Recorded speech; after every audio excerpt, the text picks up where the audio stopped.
reach beyond the darkness, beyond the grave, to an unexplored dimension as we travel to the mysterious realm of ghosts. Journey with us into the world of ghost stories. Welcome to our show. I'm Patrick Macnee. Tonight we have some extraordinary stories. We'll investigate actual accounts of ghostly encounters. I'm not the kind of person that believes in this weird stuff. I wouldn't have believed it if I hadn't seen it with my own eyes. I thought everybody saw spirit and auras. Until later in life, I was told not everybody sees.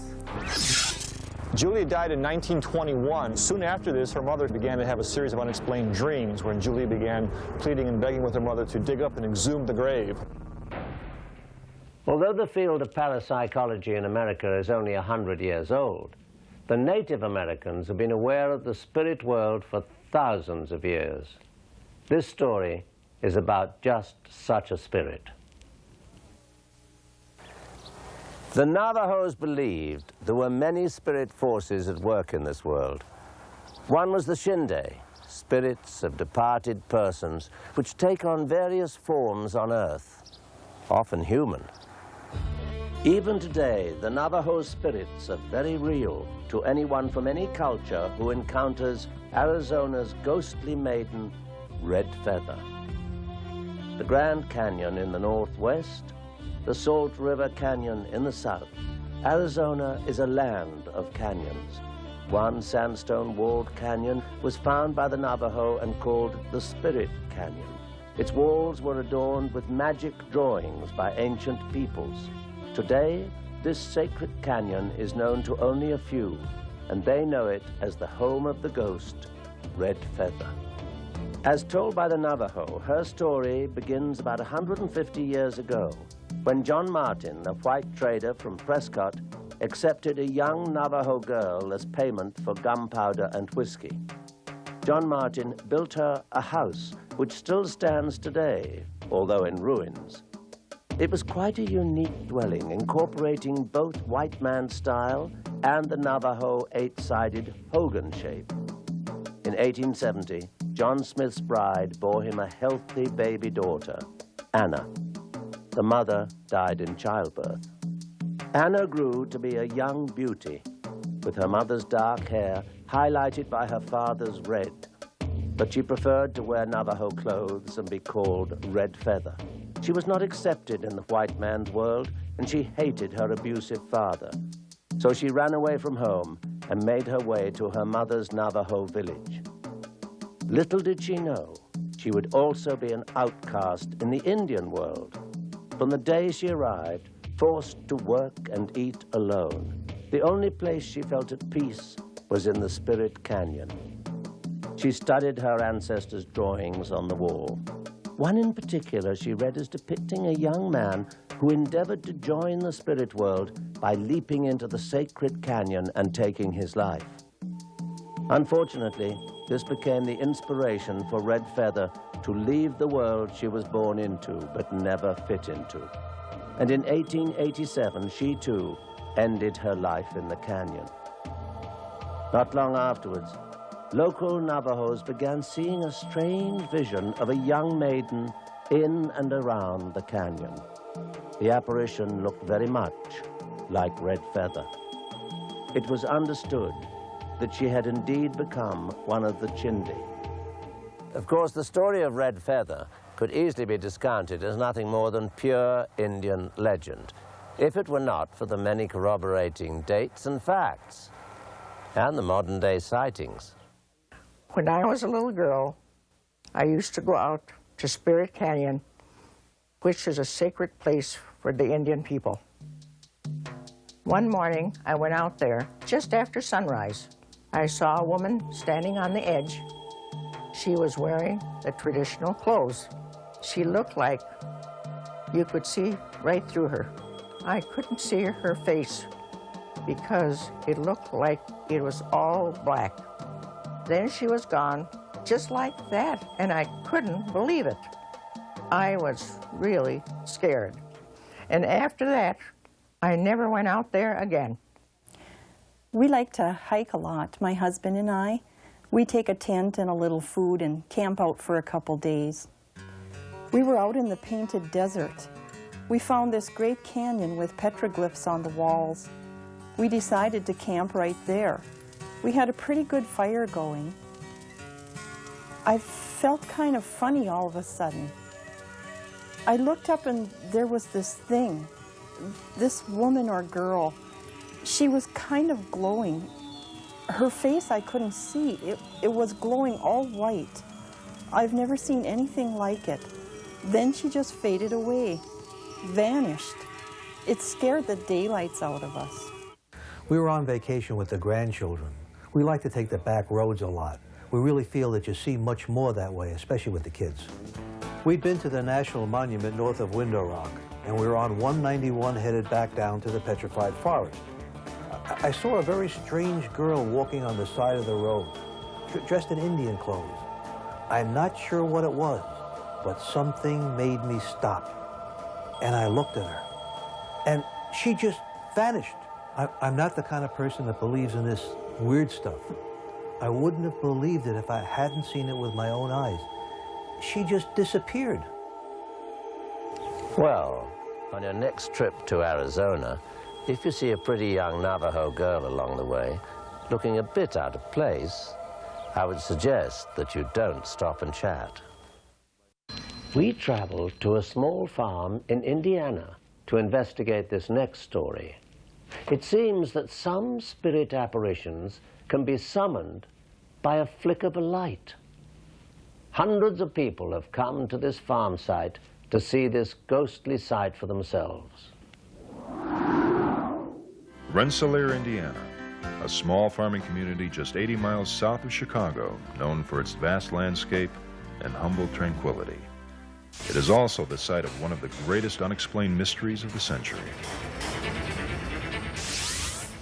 Legend has it that Farmer Moody was chasing after his son's abductor in the darkness, guided solely by the light of his lantern from his tractor. After a gallant chase, the man escaped, leaving Moody's dead son behind. Out of despair, Moody hung himself. And he happened to hang himself right here on this particular tree. It's now a tree stump. 3 flicks of your car lights is said to summon the spirit of Moody and his bright lantern light. Witness Bob Lemire recalls his own experience. And I've seen the light myself coming out here. I've seen it. We've came out here and we flashed our lights like the legend says to, and we've seen the light come up down the road, get bright, and then seem to taper off as we went down the road. Lemire's startling home video footage documents his sightings. As he and his friend John approached the stump, they flicked their lights 3 times. Witnesses claim the light can even appear at will, as it did here. The 2 lights on the right are known objects, while the one on the left appears much closer.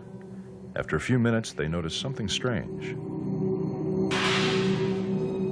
The light vanishes. A few moments later, it reappears much brighter. After hearing Lemire's story, we decided to investigate. The first step was to call Moody with our car lights. So go ahead, flick it 3 times. Now let's look in the distance to see if anything happens. Unfortunately, nothing was seen after several minutes. We tried again. Then it happened. A light from the cornfield appeared in the darkness. You can see it in the upper left-hand corner of your screen as our cameraman tried to zero in on it. We have circled it for easier identification. The light appears to be in the sky, but I assure you this is ground level. As you saw, we went from total blackness to the sudden appearance of this strange light. It was time to get a closer view of our findings. What we've got here, that could be one logical explanation, is this particular stop sign right here. This thing here gave sort of a reddish glow from about 1.25 miles down. These other signs at the end of the road could have reflected light as well, but I was wondering where the source of a known light could have been. There was nothing out here. I mean, this is absolutely endless.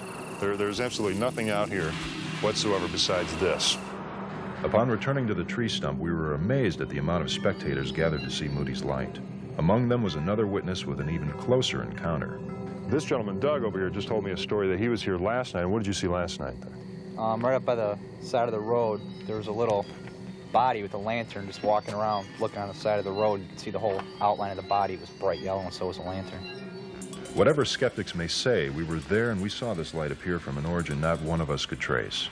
The glow of Moody's light will continue to be one of our greatest mysteries. Our next story, we went to the source, a group of spirit hunters who not only study spirit entities, but can detect them around you, your home, or your property. Let's hear what the experts have to say. Hollywood has given us our fair share of demons, exorcisms, and hauntings. In real life, however, there are stories that make these movies seem pale in comparison. Harry Shepard is a dehaunter, or as he likes to call it, a spirit investigator. His everyday life deals with ghosts and spirits. Well, since I was 5 years old, I've been able to see them. I thought everybody saw spirit and auras until later in life I was told, Harry, what you and I see, not everybody sees. To me, it's a natural thing. It's natural. An inborn instinct to fear anything we cannot explain has made us suspicious of any strange phenomena, especially ghosts. To accept the unknown, to accept something that you can't see, is quite difficult in this culture. All of our culture and all of our social life, we're taught if we can't eat it, kill it, or destroy it, it isn't so. Harry is of the opinion that ghosts are merely spirits that have not accepted the fact that they had to leave the earthly plane. He also believes ghosts roam most houses or buildings. We just don't know about them because they're quiet. Only when they become active do people sense this, like doors banging, TVs clanking on and off, changing channels. Then they think, oh my God, it's going to come out of the wall and get me. There's reassurance in the fact that most spirits are harmless and have no intention to make life difficult for people. In fact, they are often around us for our own well-being. Well, the spirit is perfectly content on the other side, but he feels he has to stay to nurture and to comfort the one on the living side. When sudden, inexplicable things occur in houses, Harry and a team of experts are normally called to investigate. The investigation is a team effort. We usually use a team of people of between 4 and 8. And each one of these has a different specialty. Some can see, some can hear, some can sense. Everybody in the team is essential to gather any information on the strange phenomena. Some people can sense the presence of spirit, but not see it. Some people can see it and not sense it. I can walk into a residence and see if there is anybody there or if there isn't anybody there. They can appear any way that they want to. They can appear as the last they did in their physical life, or they can appear as a cloud. It's up to the spirit, individual. It is more than curiosity that moves people to call Harry to investigate any spirit presence in their house. We tell them who is there and why they're there. Most of the time, they are there, but they behave themselves, the spirits, that is. Even with the knowledge that spirits are around us and present in our houses, it is only when these spirits become troublesome that a dehaunting becomes necessary. The process to remove these spirits is far easier than we believe. Well, we ask it to leave. Simple as that. Would you mind leaving? There is no ceremony, there is no ritual that we go through. We simply ask it to leave. And why would the spirit stay where he wasn't wanted anyhow? One of the most notorious cases of spirit investigation is the John case in Los Angeles. Strange things occurred in and around the house. The only thing left to do was to call a team of spirit investigators. Something completely unexpected happened. It started out where they were taking Polaroid pictures, and by accident, one of them asked a question. And when the Polaroid picture was developed, there was an answer there. The phenomena of ghosts leave us with little proof, and sometimes just the idea that it was all a hallucination. The only physical proof is what they give us, like the pictures with the writing on them. What's the chance that you would get that exact answer with that exact picture at that exact time? Impossible. Over the years, Harry has built up a collection of voice recordings, those of spirits. At the time of the recording, the investigators wouldn't hear the voices. But when the tape is played back on the recorder, the ghosts' voices are distinct and definite in their answers. There was a child's grave, and sitting on top of this grave was the spirit form of a child. When we put the tape decks down to him, and he pulled it almost out of our hand, and we get this little whisper, "I'm scared." The critics have found every possible excuse to disprove the existence of spirits. They can always find skeptics to criticize everything in life, even death. You would think that Harry's job is horrifying, but in fact he enjoys it. He sees it as his mission in life to prove to people that there's nothing to be frightened about. We do this work for nothing, as a public service. The more proof we can gather, the better we feel we can serve the public. We do leave them with an idea that, hey, maybe there is something more to life than life. Harry views the spirit world as a natural part of our lives. He believes that it is the physical part of existence that is merely temporary. We have all lived many lives, and we'll all live many more. The reason that we're here is to learn certain lessons, certain goals that we cannot learn on a non-physical reality, such as the spirit dimension. Ghosts and apparitions have given rise to legends and have created their own place in history. Maybe we can learn to accept ghosts as part of our everyday lives. After all, if we think about it, what are ghosts but the mere shadows of their former selves? In this story, we'll see that spirit entities do not always exist separate from a living being. In fact, many spirits house themselves within a body to serve as a vehicle for communication, a phenomena called channeling. Each of us has the ability to reach a higher power, but we don't even realize it. From ancient times until today, many kinds of people have channeled, but they are known by different names: medium, healer, witch doctor, fortune teller, guru, and prophet. In the San Francisco Bay Area, Professor John Climo co-directs the doctoral parapsychology program at Rosebridge Graduate School, one of only 4 universities in the world dedicated to the study of anomalous phenomena. He is also co-founder of Opus, the organization for paranormal understanding and support that helps people who have unusual personal experiences. He is considered an expert in channeling. What is channeling? I define channeling as receiving energy or information or guidance from some source other than oneself and originating from some level of reality other than the physical as we currently understand it. I guess my roots, not only with regard to channeling, but to most paranormal or inexplicable fields in general, all of which I'm fascinated by and see as interconnected, began for me as an artist and a poet. Way back in my teenage years, or even earlier, when I was doing paintings and creative writing and poetry, I would feel myself moving into these altered states of consciousness. I'd feel myself getting more and more inspired. And the more inspired I got, the more I felt, I wondered, where is this coming from? This isn't just me anymore.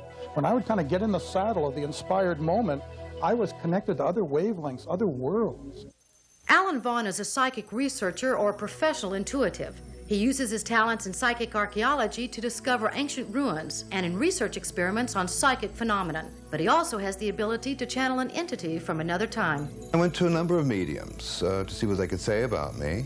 3 of them said that I would be doing channeling myself one day and gave me the name of this Chinese entity, Li Sung. Well, my response was, over my dead body. I felt this incredible energy come over me. And it was Li Sung. There's what I would call full trance or unconscious channeling, where the channel goes away or goes unconscious and then comes back after the experience has occurred and doesn't have recall. I channel in a trance. It's like listening to a distant radio, as Jane Roberts once said. I experience it very similarly, but Li Sung shows me pictures of everything he's talking about. And then he impresses me. He's like standing behind me, and he impresses me so that it all comes out in English. What I call in my book open channeling. It's the kind of thing that I do. I don't lose consciousness. I don't stop being myself. And as far as I'm aware, There is not a particular identifiable entity that's talking to me, that's working through me. So far as I know, it's still me, but it's more than me.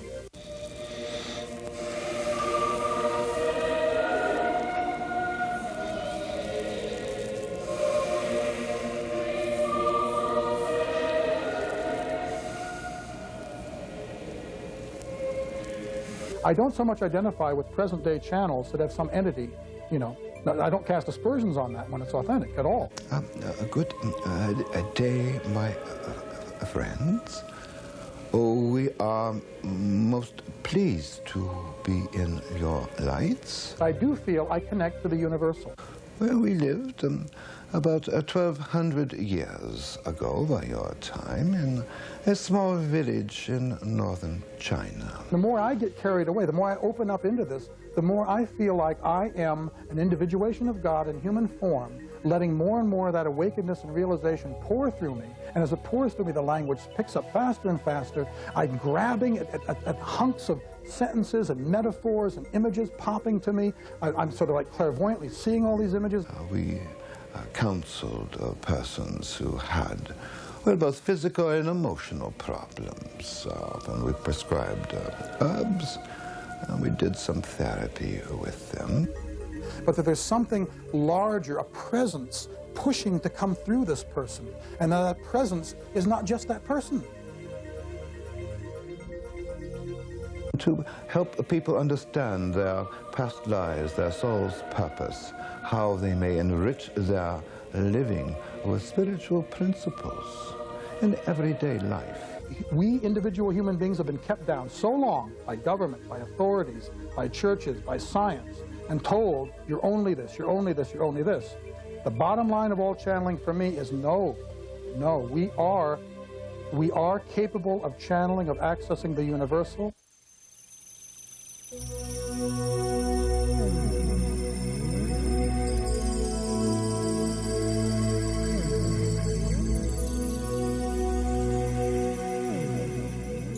There can be danger in whom you connect to in the channeling process, and there can be danger in your own psychological strengths. Many people have the will to believe. I have the will to believe. Skeptics have the will to disbelieve. And in parapsychology, there's two camps, the sheeps and the goats. The goats are those that don't believe. The sheep are those that tend to believe. For me, the ultimate channeling is to channel God, the universal creator, creation, being, Mother, Father, as Lazarus says, God, Goddess, all that is. I think we're capable of connecting with all that is. As you incorporate more of the higher teachings into your understanding, then you're also able to teach others. So there must be spreading across the planet this consciousness of spirituality, of hope,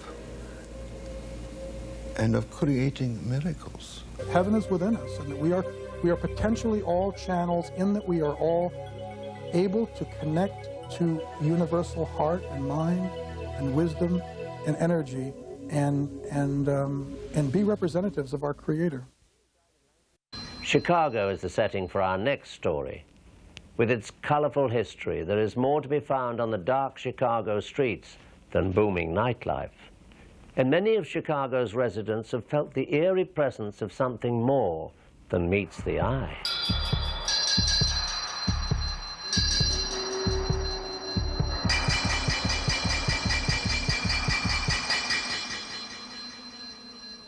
Today we're going to take a look at a different side of Chicago, its sordid history, that which is filled with cemeteries, murders, and ghosts.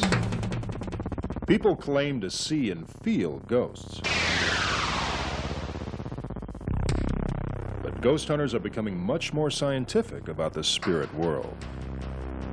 And president of the Ghost Research Society, Dale Kaczmarek, shows us how.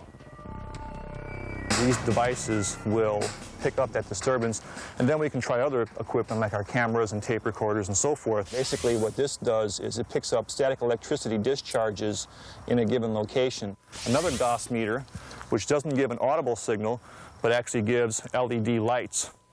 We have a Geiger counter out here. One photo taken by Dale at Bachelor's Grove Cemetery shows this translucent apparition of a woman sitting on a tombstone. We're here today to find out why so many people around the Chicagoland area travel to this particular cemetery in search of ghosts. If you look at the historical significance of the area around here and the plots that they had, their names are on all the plots. The Fultons, the Wheelers, they all came from the old country, from Germany. So I assume that many of these people that are buried in here knew one another, and perhaps they're still calling their friends even after death.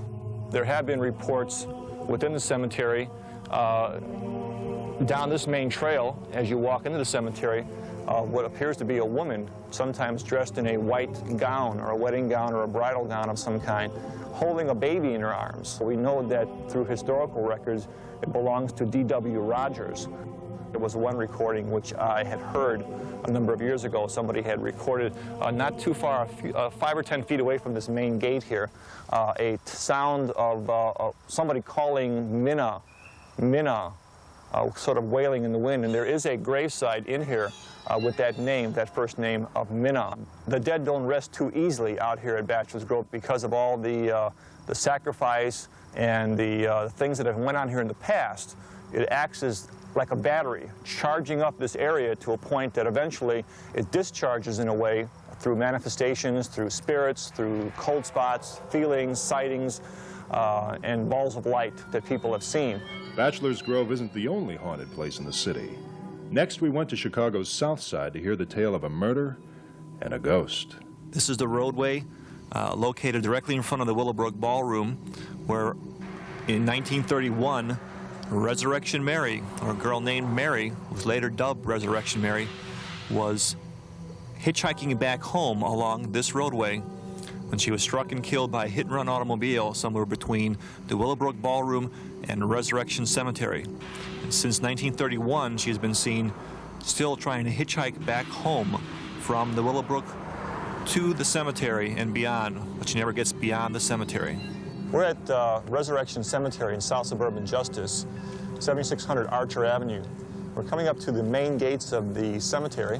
We're in August of 1976. A man traveling by the cemetery saw what appeared to be a girl locked in the cemetery after hours.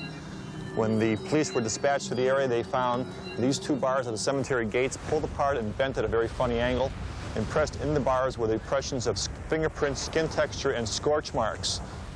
No one was able to give an explanation how those marks were made on the bars. Then we visited the Mount Carmel Cemetery to see the evidence of yet another haunting. We're coming up to a very interesting grave here in this cemetery. It's called Julia Bacola Petta. Julia died in 1921 at the age of 29 of complications from childbirth, and she was buried here with her stillborn infant in this grave here at Mount Carmel Cemetery. Soon after this, her mother, Philomena Bacola, began to have a series of unexplained dreams when Julia began pleading and begging with her mother to dig up and exhume the grave. This went on for many years as the frantic mother tried to get permission from the local parish, the cemetery, and other police authorities to exhume the grave. They found Julia lying as fresh as the day she was buried, apparently no decomposition of the body whatsoever. There are two porcelain photographs on the monument now. The top one shows Julia on her wedding day holding a bouquet of roses. The bottom picture on the base of the monument shows Julia as she was found 6 years later after being dug up in a perfect state of preservation. There isn't a reason why Julia had no signs of decomposition after 6 years. To this day, a white ghostly figure is seen roaming near her grave.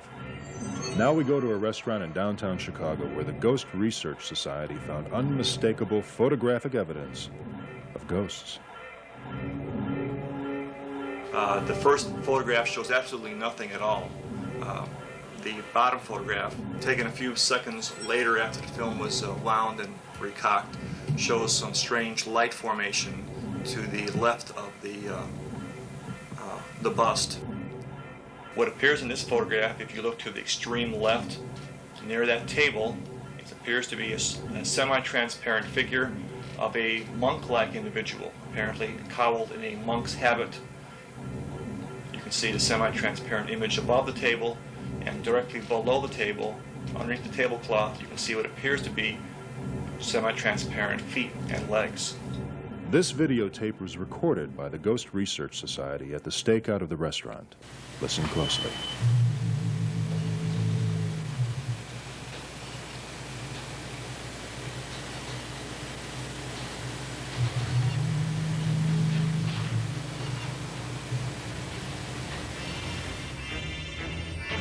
Personal accounts, recordings, and photographs. What do you think? Are the ghosts of Chicago real or unreal? Let's say you think you might have some ghostly spirits living at your home with you.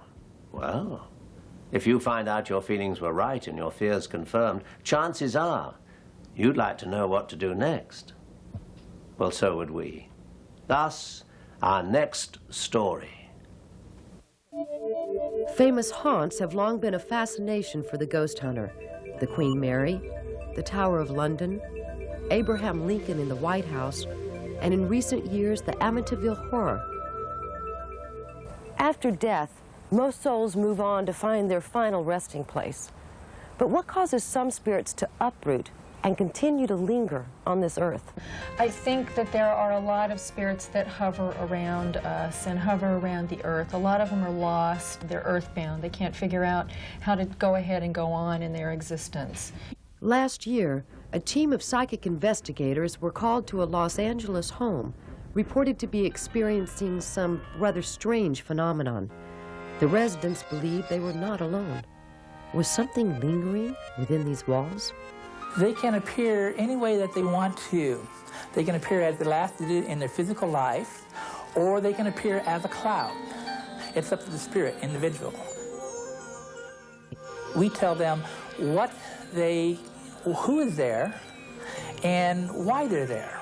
There's been a murder in this building somewhere. Someone was murdered here, a woman was murdered here. Did you guys check out that front bathroom? I picked up a heart attack in there and I couldn't breathe. This place, this is an interesting place. The thought form that it was created here is of angry fights, arguments, and etc.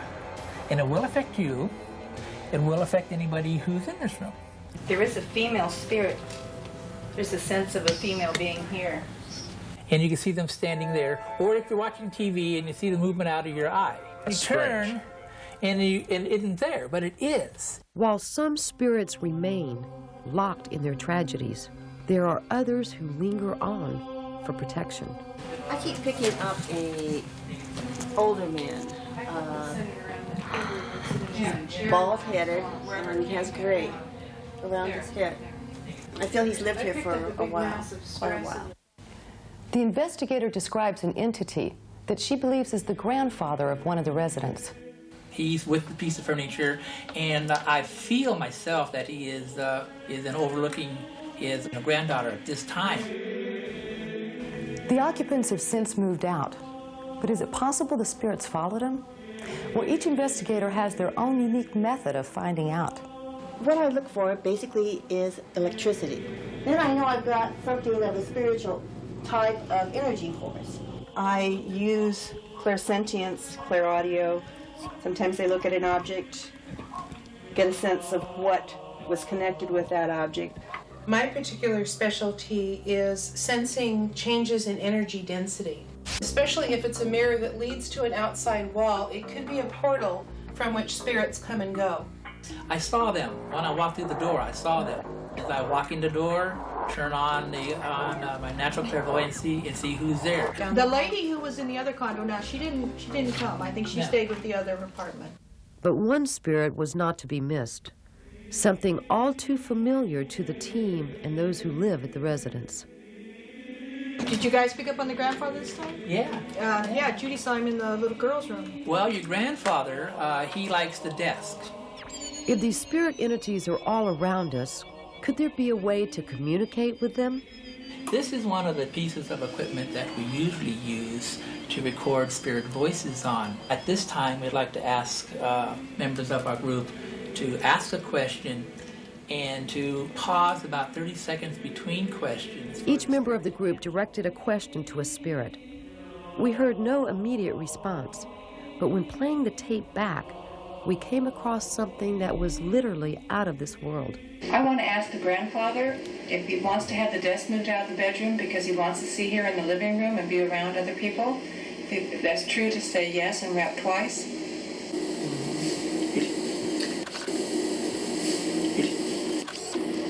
Right there, hear it? Right before.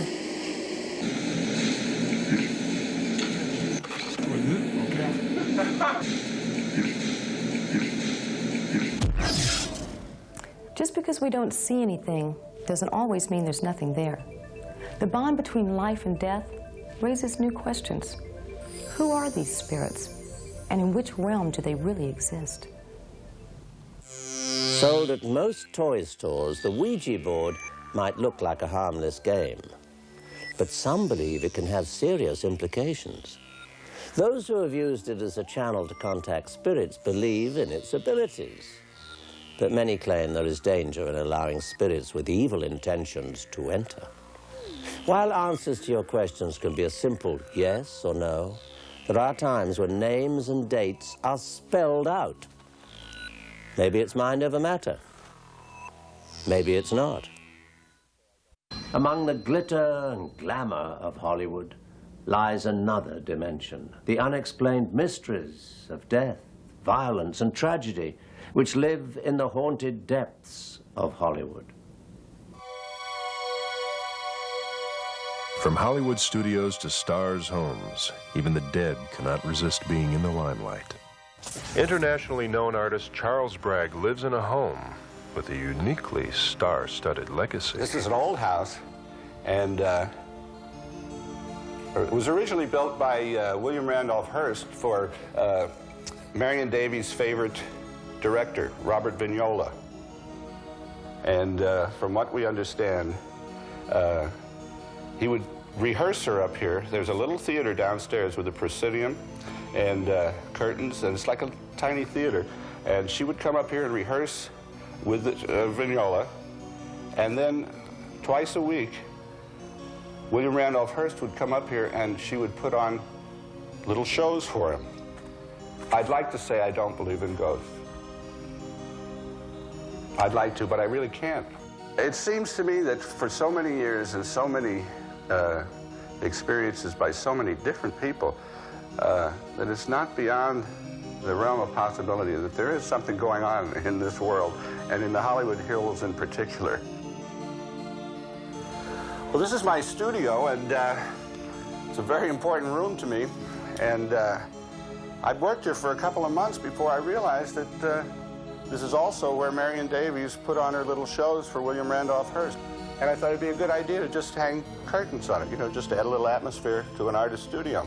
And it seems that that's when things started to happen on this platform, after the curtains went up. Suddenly our dogs started to respond. Right around 8:15 in the evening, they would be sound asleep, just relaxed by the fireplace. And all of a sudden they would jump up, get very alert, and then both of them simultaneously make their way down this little passageway, sort of almost a secret little passageway down. And I'd find them down there just sitting in the dark, looking straight towards the stage.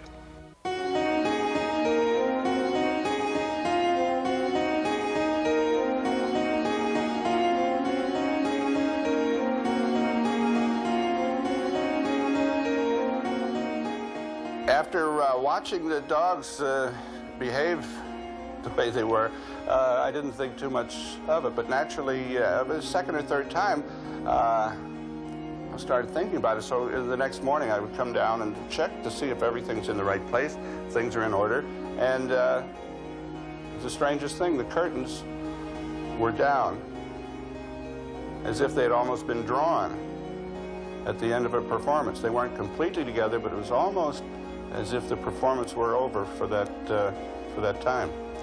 And so I put them back up and tried to paint and forget about it, but I can't.